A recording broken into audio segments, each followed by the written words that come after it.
Good day, Miriam, in Australia. I've worked with Greg Owen for many years doing major public presentations in Australia and in making presentations to MLM companies in Australia and in North America. So we've had a great time of it, and I describe myself as a rogue economist, and I think Greg would agree with that. And Greg just wanted me to give you a brief introduction to what I do and why it's different from most economists, because I didn't come out of the economic school at Yale with a PhD. I came out of Harvard Business School and a deep business background in undergrad, and worked at first as a business strategy consultant for Fortune 100 companies at one of the top companies in the world, Bain & Company. So I learned a lot in all of that experience, but for 12 years after that, in the 80s and early 90s, I focused instead on working with growing small businesses and CEOs, because that's what I like. I like growth, and I like those sort of sectors. I love entrepreneurs and building entrepreneurs. But that is where I got my best secrets of my economic theories that I've developed now over 30 years. And that's where I discovered the science of demographics, because these companies were growing rapidly because they were appealing back then to the young and emerging baby boom generation. So I had to study baby boomers, how they were different, and what I really discovered is, oh my gosh, this is a tidal wave of people, unprecedented in history. It's like a 10-foot wave compared to the Bob Hope generation before them, which I'd call a 3-foot wave, or the Echo Boomer millennial generation to follow, a 5-foot wave. So I understood baby boomers were going to cause one boom after the next in different segments and drive our economy to new heights. And so I developed unique tools for forecasting around this. Now let me start with demographics. The macro side, the simplest theory ever, and because it's about the family spending cycle that all of us go through, everyday people and business people can understand what I say and get it immediately. And it is very simple at its core. On the macroeconomic side, there's key turning points that people face as they age. Age 20 is the first one, because that's when people enter the workforce on average and contribute to the economy for the first time in their life. Huge impact. Then they go up a family spending cycle, raising kids, educating them, buying houses, cars, all this sort of stuff. That peaks at age 46 to 47 in different developed countries. That is where a new generation has the largest impact on the economy. And that's already peaked for almost all developed countries, and that's why we've been slowing. The next thing, they save. And they have the highest net worth at age 64, 1 year after they retire at 63, and I could go on and on. So from a macro point of view, very simple. The developed world, the wealthiest countries in the world, Europe, North America, East Asia, Australia, New Zealand, most of them have peaked. Japan peaked first. I was unique and the only major economist in the late 80s that forecast the sudden collapse of Japan in the 90s when everybody thought they were going to take over the world. That's how powerful this is. You can see the future decades in advance, not just years. Economists are clueless to the most important things that drive our economy. So I can predict these macro trends in any country in the world and tell your distributors and prospects where there's going to be growth, where it's going to be stronger or not. Now, if I had to give you a quick example, the two developed wealthy countries that have the strongest demographics now and decades into the future, unlike most countries, would be Australia, number one, and Singapore. Now, many others. Most countries have a smaller echo boom, and they will be slowing not just for years, as the general world economy, but for decades. That includes Japan. Japan and Germany are the worst two countries. And again, nobody saw the Japan collapse. Nobody's going to see the fall of Germany in the next several years and what that's going to impact and how it's going to impact Europe.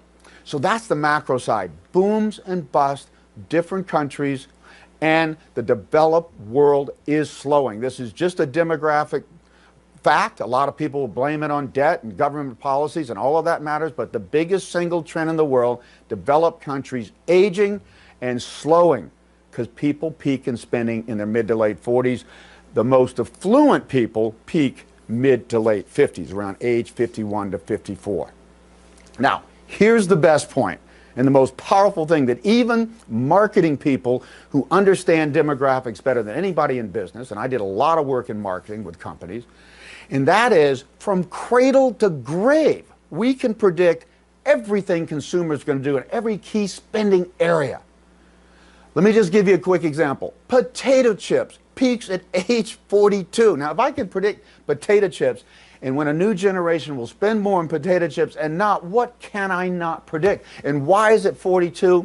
I found that the calorie cycle, scientifically documented, for the average kid peaks at age 14, and that average kid is born to the average parent at age 28. So again, if you understand demographics, it's what life insurance actuaries have done for decades, but economists don't do.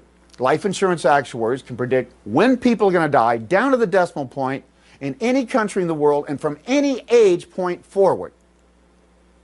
We predict everything else.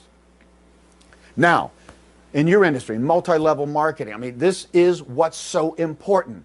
Yes, developed countries, wealthy countries where you do best are slowing because of aging, but what do they spend on when they age? The number one category is what I call discretionary health and wellness, or anti-aging, as you call it. That is, healthcare is moving towards 20% of the spending in like the U.S. economy, for example, and baby boomers are only going to spend more as they age. But I said discretionary for a reason. I'm interested in the areas you're in, anti-aging, things that people spend money on out of their own pocket because it makes them feel better, look better, it's better for employment. Baby boomers aging that look younger are more likely to get hired, more likely to be kept, earn more and everything, especially if they're dealing with customers. So this is the really good news.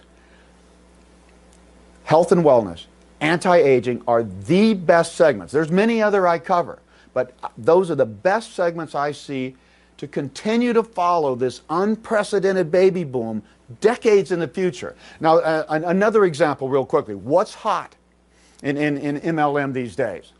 Weight loss. What's on TV? You know, in these states, I'm watching Marie Osmond and Dan Marino and all these football players. Every other commercial, weight loss. Why? People weigh the most at age 60. I talked about calorie intake at 14, height at 18 and 19. People weigh the most at 60. So the baby boomers are moving into that peak concern, and that sector is booming now and will continue to boom until the early 2020s. Let's say another 6 years in the United States and longer in some countries. So that's great. But when you're talking everything from pharmaceuticals, vitamins, skincare, this peaks in the late 70s, age 77. That's going to boom until 2040, 2.5 decades. And again, discretionary, things people pay for and value. I think the rest of the healthcare industry, the traditional, hospitals and insurance covered stuff and public programs, yes, they're going to grow too, but they're going to be squeezed because governments around the world have overpromised benefits that cannot be paid for by this smaller echo baby boom generation in most countries.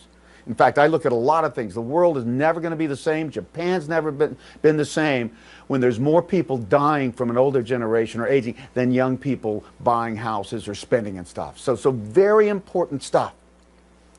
So this is the important thing to understand for the multi-level industry, for Nerium, especially in your specialty, as a business consultant originally, I love the fact that you are more focused than most multi-level marketing companies. You're in the right place at the right time. That's why you're growing faster, I've heard, than any multi-level marketing company in history, so congratulations on that. But you're also focused. I like companies that dominate a sector.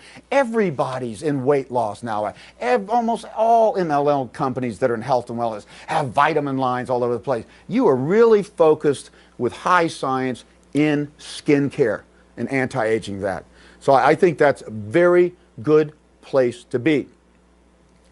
And the top 1% in multi-level marketing do extremely well. The challenge especially for a new up-and-coming company like this, how do you get the other 99% who only do a little bit of part-time income or just become happy customers? How do you, if you could just get a fraction of those people to do a fraction of what the top 1% did, this industry and your company would double, triple beyond whatever you're doing. So again, two things I can bring to you, and very simply, very clearly. Number one, the developed world, the affluent world, where all of this works, is slowing, and nothing's going to stop that, and stimulus programs are working less and less. But for multi-level marketing, one of the unique industries on this, in 2008, the last Great Recession, the number of distributors actually went up instead of down, because when the economy looks more questionable, it's easier to go to prospect people and say, hey, don't you want some extra income? Or, hey, don't you want to really start your own business now that the economy and your job's looking questionable? And again, I can help people understand that, your distributors and your prospects, why the next several years is the most important time in history to create alternative streams of income, and more important, get serious about starting a real part-time or full-time business. I think that's the key, finding more people that are serious. And of course, the second message, you couldn't be in a better industry. Yeah, the world may be slowing, but anti-aging is going to be the fastest growing sector. So why wouldn't you want to try out Nerium? And why wouldn't you want to become more serious about building at least a part-time business? And I would be encouraging people, use your brand name and all the support you give that they can never get on their own as an entrepreneur to build a real business for yourself and achieve financial freedom. Thanks for listening. I hope to talk to you more in the future.